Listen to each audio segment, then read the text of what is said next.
İçimde sevgiye dair ne varsa katlettim. Çünkü insanlar dünyayı bana dar etti. Birazcık da ben bir şeyleri mahvettim. Ama en çok canımı yakan ihanetti. Suskunluğumu bozuyorum, artık geldi vakit. Şimdi sıra bizde, kapayın siz çenenizi.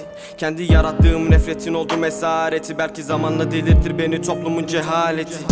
Karaladım gece gündüz sayfalarca, karaladım içimi, parçaladım satırlarca. Ne yaparsan yap ama insanlar yine de anlamayacak. Yıllardır beklediğim huzur hiç uğramadı kapıma. Aradım her zaman, gezim durak durak. Her durakta huzur diye uğradım ben hep hüsrana. Hayat davranır hep küstahça. Bu yüzden içimde sevgiye dair ne varsa katlettim. Karanlıklar içinde yürüyorum.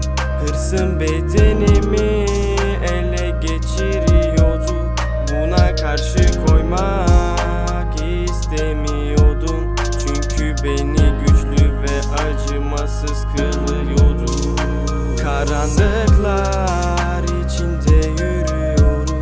Hırsım bedenimi ele geçiriyordu. Buna karşı koymak istemiyordum. Çünkü beni güçlü ve acımasız kılıyordu. Sanırım gözlerimde görmediniz nefreti. Sanırım gözlerimden okunmuyor nefretim. O yüzden yazmaya kararlıyım, sileceğim birkaçını defterimden. Sebepsiz mesafeler engel, uzak sayın, saygısız susmalısın. Hatırım bir kucak dolusu içte kalmadı. Kahvenin hatırı inan bana. Susarım sesim çıkmaz, çığlığımsa kıyamlıdır. Bağırırım duymaz adam. Neyse.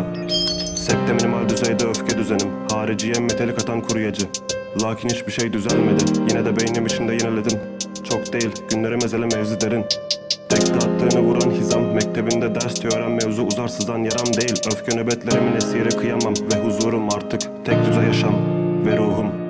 Çığlık atan bir karınca, rüyasında güneş gören bir papatya anca olur hislerime tercüman. Ve aynı karanlıkta yüzen okyanusun ortasında bir yarımca ay belirdi dünyamdan uzakta. Bağırır, sesi duyulmaz, gözlerinde yaş süzüldü hızlıca. Ve boynunda silik bir yarayla kanatları kırıldı gökyüzünde. Üzülen bulutlar ve umutlar. Karanlıklar içinde yürüyorum. Hırsım bedenimi ele geçiriyordu. Buna karşı koymak